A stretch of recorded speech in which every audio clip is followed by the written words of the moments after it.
Begin log. It began as a mistranslation, or so the humans had thought.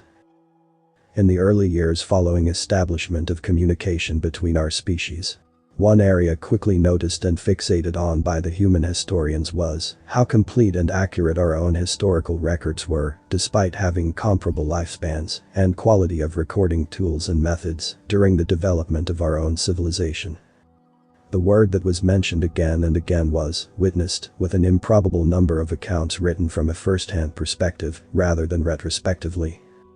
Understandably, it was chalked up to a lexicographical oddity, a misunderstanding of perspectives, or similar error in our communications.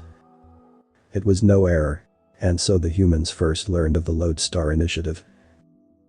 Nearly a century before, our top minds had developed a method of rendering a participant out of phase with our material universe, rendering them imperceptible and intangible. Simultaneously, our astronomers had finished research on a nearby black hole, and a unity was discovered among the two projects.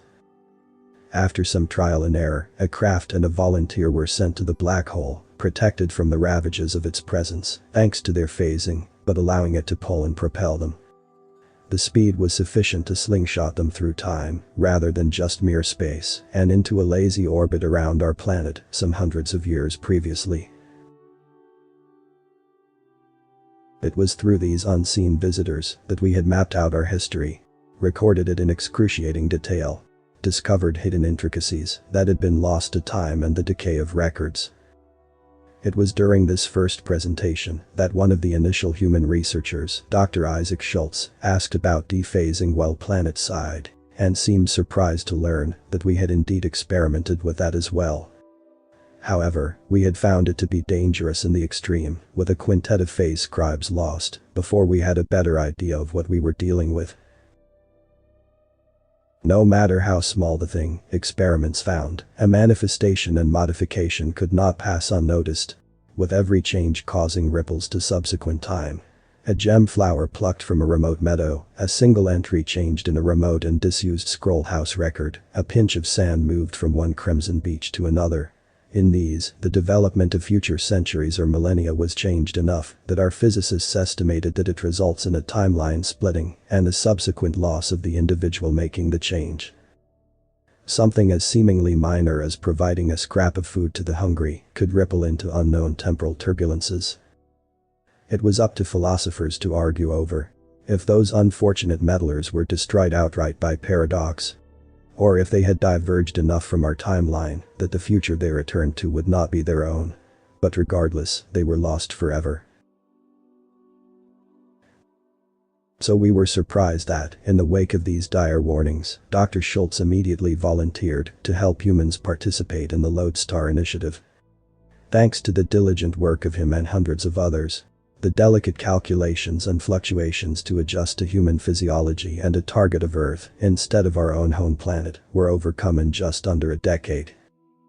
8 years to the day after volunteering, Dr. Schultz stepped aboard his craft, took off towards the month-long trip to the black hole, and never returned.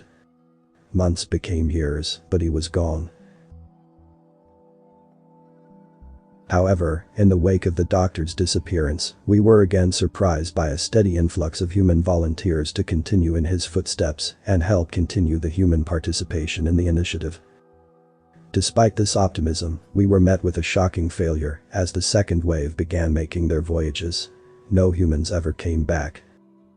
At first we assumed technological failure, and despite our hesitations, the renewed response from the humans we were working with was to continue sending out ships as the waves of volunteers increased by leaps and bounds.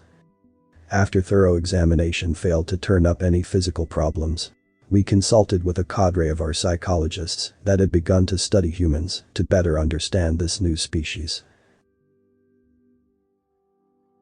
It was there that we thought we had the breakthrough. The humans were not intentionally abandoning the project. We had screening tests in place to ensure commitment to the project and its aims. However, when we sent them back to observe pivotal events, such as the beginnings of wars or the deaths of influential leaders, the psychologists warned that the temptation to interfere was too great. So, parameters were changed, scopes realigned, missions redirected to remote locations absent of major historical events that might sway a mind to action. The next wave of volunteers were sent out. No humans ever came back.